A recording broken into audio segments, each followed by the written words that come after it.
Bismillahirrahmanirrahim. Assalamualaikum warahmatullahi wabarakatuh. Bismillah. Alhamdulillah ala jami'i ni'amillah. Allahumma salli ala sayyidina Muhammad miftahi babi rahmatillah, adada ma fi ilmillah, salatan wa salaman daimaini bidawami mulkillah, wa ala alihi wa sahbihi wa man tabi'ahum bi ihsan ila yaumil qiyamah. Wa ba'dah. Teman-temanku, saudara-saudaraku seiman, sebangsa dan setanah air yang insyaallah senantiasa dirahmati oleh Allah Subhanahu wa taala. Alhamdulillah teman-teman, kita masih diberikan kesempatan oleh Allah Subhanahu wa taala menikmati udara, menikmati kekayaan alam, menikmati segala sesuatu yang ada di dunia ini. Artinya Allah masih cinta kepada kita.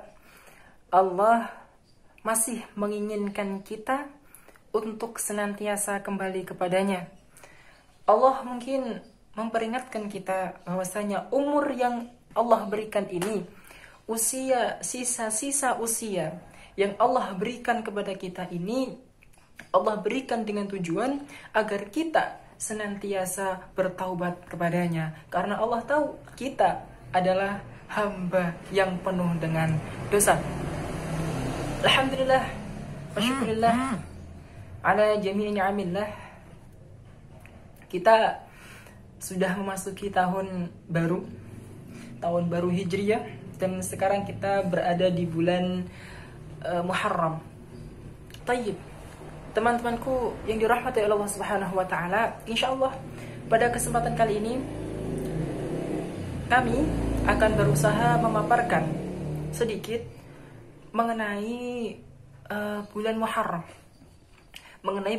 Muharram.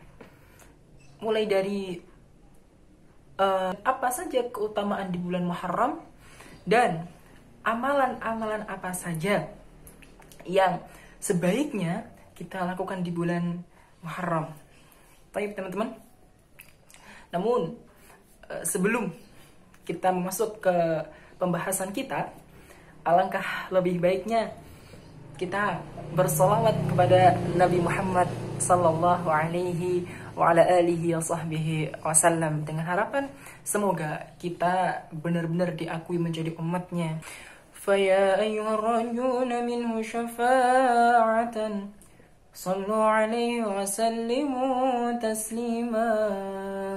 Allahumma salli wa sallim wa barik alaihi wa ala alihi. Salatullahi wa salam ala man uhiyal Qur'an. Salatullahi wa salam ala man uhiyal Qur'an wa ali baitihil kiram wa sahbihi dhawil Qur'an wa ali baitihil kiram wa sahbihi dhawil Qur'an. Allahumma salli ala sayyidina Muhammad. Alhamdulillah teman-teman, jangan lupa salawat ya. Salawat. Hiasi hari-harimu dengan salawat kepada baginda Nabi Muhammad sallallahu alaihi wasallam. Alhamdulillah. Baik, teman-teman, kita langsung saja ke pembahasan kita tentang bulan Muharram ini ya. Bulan Muharram. Seperti yang kita ketahui bahwasanya Allah Subhanahu wa taala berfirman di dalam Al-Qur'an surah At-Taubah ayat 36. Nah, di ayat tersebut teman-teman, Allah Subhanahu wa taala sudah jelas menggambarkan di situ, menjelaskan dalam ayat tersebut bahwasanya 1 tahun itu ada 12 bulan. Sudah masyhur. Ini yang dimaksud bulan Qamari ya, bulan Hijriah, 12 bulan. Apa saja? Muharram, Safar, Rabiul Awal, Rabiul Akhir, Jumadal Ula, Jumadal Akhir, Rajab, Sya'ban, Ramadan, Syawal, Dzulqa'dah, dan Dzulhijjah. Itulah nama 12 bulan Islam. Ya, itu kan. Untuk hafalan anak-anak itu kan dibuat syair seperti itu. Sudah jelas ada 12 bulan dalam 1 tahun. Tetapi Allah Subhanahu wa taala melanjutkan ayatnya, dari 12 bulan itu ada arba'atul hurum. Ada 4 bulan haram. 4 bulan haram, tapi Allah Subhanahu wa taala tidak menjelaskan apa saja bulan-bulan haram itu. 4 bulan haram itu apa saja. Nah, untuk itu Nabi SAW memberikan penjelasan. Ya, ini sebuah bayan tafsir ya. Salah satu fungsi hadis terhadap Al-Quran ada yang namanya bayan tafsir. Memberikan perincian terhadap ayat-ayat Al-Quran yang masih bersifat mujmal, yang masih global, diberikan perincian oleh Nabi SAW. Nabi SAW mengatakan bahwasanya arba'atul hurum adalah thalathun mutawaliyatun, 3 bulan berturut-turut. Apa saja? Dzulqa'dah, Dzulhijjah, dan Muharram. Ini ya, 3 bulan berturut-turut. Kemudian wa Rajab Mudhar alladhi baina Jumada wa Sya'ban. Yang keempat adalah bulan Rajab yang terletak di antara bulan Jumadil Akhir dan bulan Sya'ban. Jadi ada 4 ya, ada 4 bulan haram. Dzulqa'dah, Dzulhijjah, Muharram sama Rajab. Seperti itu. Terus kemudian pasti muncul ya di pikiran kita, di feeling kita pasti muncul, mengapa sih kok dikatakan bulan haram? Dan kenapa hanya 4 bulan ini yang haram? Apakah ada bulan halal? Nah, seperti itu ya, mungkin ada pemikiran kita seperti itu, pertanyaan-pertanyaan kita seperti itu. Begini teman-teman, dinamakan bulan Muharram karena masyarakat Arab jahiliyah, seperti yang kita ketahui bersama teman-teman, orang Arab jahiliyah itu gemar banget perang, suka adu kekuatan antara satu kabilah dengan kabilah yang lain, suku yang satu dengan suku yang lain, suka berperang, suka adu kekuatan. Nah, 4 bulan haram ini, arba'atul hurum ini adalah bulan di mana mereka itu mensucikan atau menganggap bulan ini itu bulan-bulan yang sakral, sehingga tidak ada namanya peperangan, diharamkan berperang. Maka disebut dengan bulan haram. Ada yang mengatakan juga bahwasanya dinamakan bulan haram karena pada bulan-bulan ini pengharaman terhadap suatu larangan, pengharaman terhadap suatu maksiat itu ditekankan. Seolah-olah pengharaman terhadap suatu larangan itu lebih ditekankan. Begitupun sebaliknya, pahala terhadap amal kebaikan, terhadap amal salih itu ditingkatkan, dilipat gandakan. Maka alhamdulillah teman-teman, kita sudah masuk di tahun baru Hijriah ya, di bulan Muharram 1442 Hijriah. Dan pasti dari teman-teman ini banyak muncul ya pertanyaan, amalan apa aja sih yang sebaiknya kita lakukan di bulan Muharram ini? Apakah ada amalan tertentu? Ya, maka jawabannya bisa kita lihat di kitab I'anatul Talibin. Di situ dijelaskan bahwasanya ada sekitar 12 amaliyah, ada 12 amalan yang sebaiknya kita lakukan di bulan Muharram ini. Apa saja? Yang pertama di sini dijelaskan, wahia as-salatu, salat. Pasti yang jelas bukan salat fardu ya, salat. Salat apa saja? Yang jelas salat sunnah, salat sunnah. Mungkin teman-teman ada yang masih belum terbiasa salat duha, masih ada yang belum terbiasa salat tahajud dan sebagainya. Yuk, di tahun baru ini, di bulan Muharram ini, sebaiknya kita membiasakan diri kita untuk salat duha, untuk salat tahajud, walaupun hanya 2 rakaat, Mungkin buat teman-teman yang masih belum terbiasa untuk salat ba'diyah atau salat qabliyah, maka yuk di bulan Muharram ini kita tingkatkan salat kita. Mari kita memulai ya agar terbiasa melaksanakan ibadah-ibadah sunnah, terutama salat-salat sunnah. Kemudian yang kedua adalah as-shaumu, puasa. Ada beberapa puasa, ada puasa yang sebaiknya dan harus dilakukan di bulan Muharram. Apa aja itu? Ada puasa yang namanya puasa Ashura. Mungkin teman-teman sudah pernah dengar ya, puasa Ashura, puasa di tanggal 10 di bulan Muharram. Dalil dari puasa Ashura ini sangat banyak teman-teman, sangat banyak. Salah satunya adalah dalil dari Abdullah bin Abbas. Dari Abdullah bin Abbas yang mengatakan bahwasanya bagaimana? Qadiman Nabi sallallahu alaihi wasallam al-Madinata wal yahudu tasumu Ashura. Faqalu, maksudnya sahabat ya, faqalu hadha yaumun lahara fihi Musa ala Fir'aun. Faqala Rasul sallallahu alaihi wasallam antum ahaqqu bi Musa fasumu. Ya, ketika Nabi sallallahu alaihi wasallam itu tiba di Madinah, mereka Nabi dan para sahabat mengetahui bahwasanya orang-orang Yahudi itu sedang berpuasa di bulan Ashura. Kemudian para sahabat mengatakan ini adalah hari diselamatkannya Musa atas Fir'aun.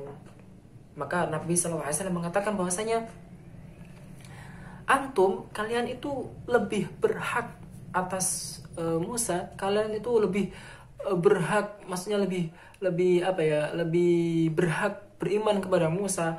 Antum itu, kalian itu lebih berhak bersyukur atas diselamatkannya Musa minhum, daripada mereka. Fasumu, maka puasalah. Nah, ini salah satu dalil dari sekian banyak dalil di puasa bulan Ashura. Kemudian yang kedua, puasa Tasu'a, puasa sebelum tanggal 10, alias puasa tanggal 9. Dalilnya pun juga banyak ya. Dari Abdullah bin Abbas dikatakan bahwasanya Nabi SAW mengatakan pada sahabatnya bahwasanya insya Allah jika di tahun depan masih diberikan kesempatan, insya Allah kita akan puasa di hari yang ke-9. Maksudnya puasa Tasu'a ya, hari yang ke-9. Seperti itu puasa. Dan puasa Ashura ini memiliki pahala yang luar biasa ya. Ada banyak dalil-dalilnya. Silakan cari dalil-dalilnya, itu sangat banyak keutamaan dari puasa Ashura. Kemudian silaturahim.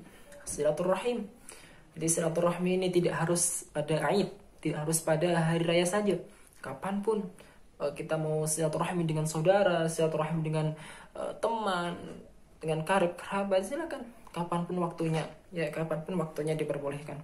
Wasadaqah wal ightisal, sedekah, perbanyak sedekah pada bulan Muharram. Ya, perbanyak sedekah pada bulan Muharram. Kemudian wal iktihal. Iktihal ini bercelak, teman-teman. Apa? Bercelak itu loh. Ya, ini disunahkan bagi laki-laki dan perempuan. Jadi sangat salah jika ada yang mengatakan bahwasanya iktihal atau celak itu hanya sunnah untuk perempuan. Tidak. Iktihal atau celak itu sunnah bagi laki-laki dan perempuan. Nabi SAW pun juga bercelak seperti itu. Bercelaknya ada yang mengatakan 3 kali kanan, 3 kali kiri, ya. Seperti itu. Kemudian waziyaratu alim, berziarah, berkunjung kepada orang-orang alim, kepada orang-orang yang memiliki ilmu, kepada ulama. Nah, baik ulama ini sudah wafat ataupun masih hidup. Kalau ulama itu sudah wafat, maka kunjungi makamnya, kunjungi kuburnya, doa di situ, tabarruk, ya, doa. Maka kalau teman-teman sering berziarah ke makam para wali, maka akan mendapati kunjungan itu yang sangat ramai itu di bulan Muharram, teman-teman.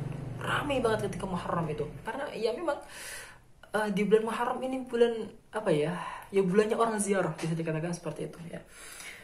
Atau mungkin kalau teman-teman tidak punya kesempatan untuk ziarah aulia yang jauh-jauh, ya kan, ziarahlah, berkunjunglah kepada orang-orang alim di sekitar, orang-orang alim, kiai-kiai pondok, ulama-ulama di sekitar kita, minta doanya, mencari keberkahan, seperti itu. Yang penting minta doa, itu yang penting. Dan ziaratu alim. Kemudian wa'iyadatu marid, mengunjungi orang sakit. Kalau ini tidak harus bulan Muharram, ya, tidak harus bulan Muharram. Kapanpun kalau ada teman kita, saudara kita, kerabat kita yang sakit, ya kewajiban bagi kita sama muslim adalah menjenguknya, seperti itu. Kemudian wa mashu ra'sil yatim, mengusap kepala anak yatim. Ya, mengusap kepala anak yatim. Maka ada yang mengatakan bahwasanya bulan Muharram adalah hari rayanya anak yatim.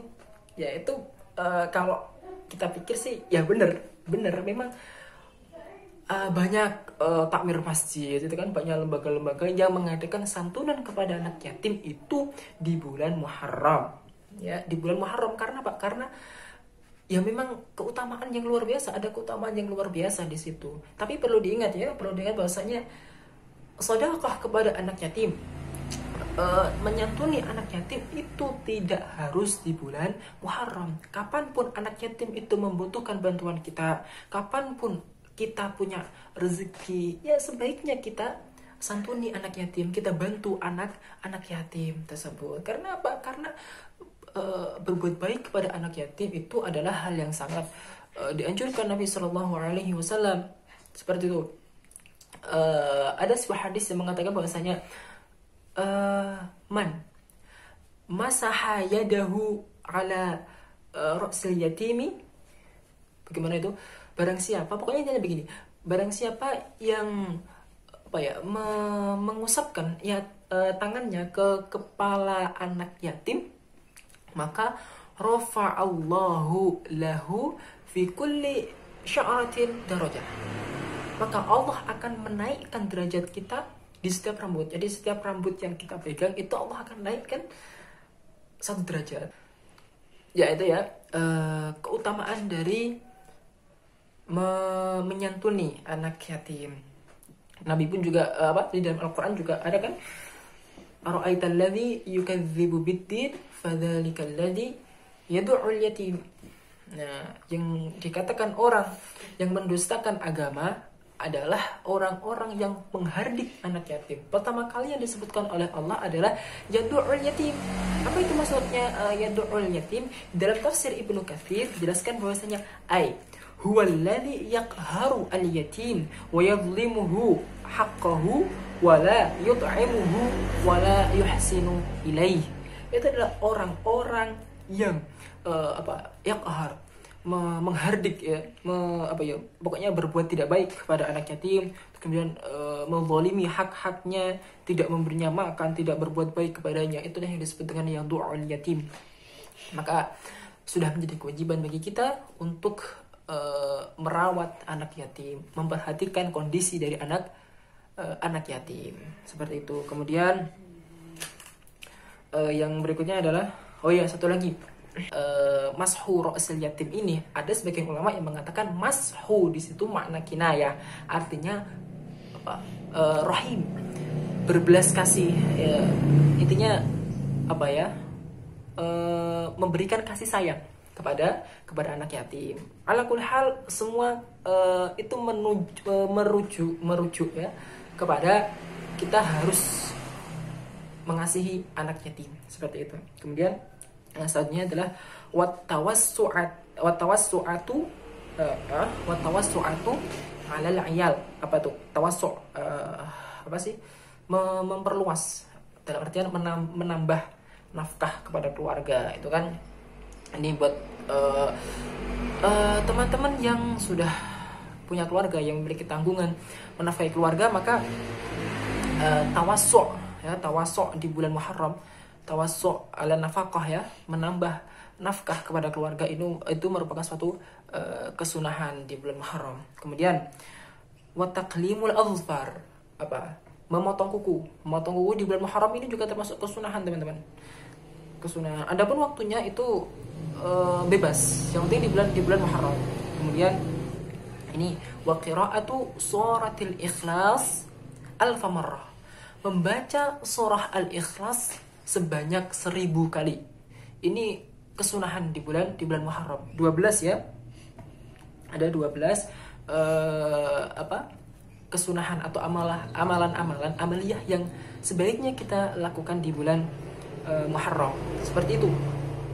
Atau saya juga menemukan salah satu syair yang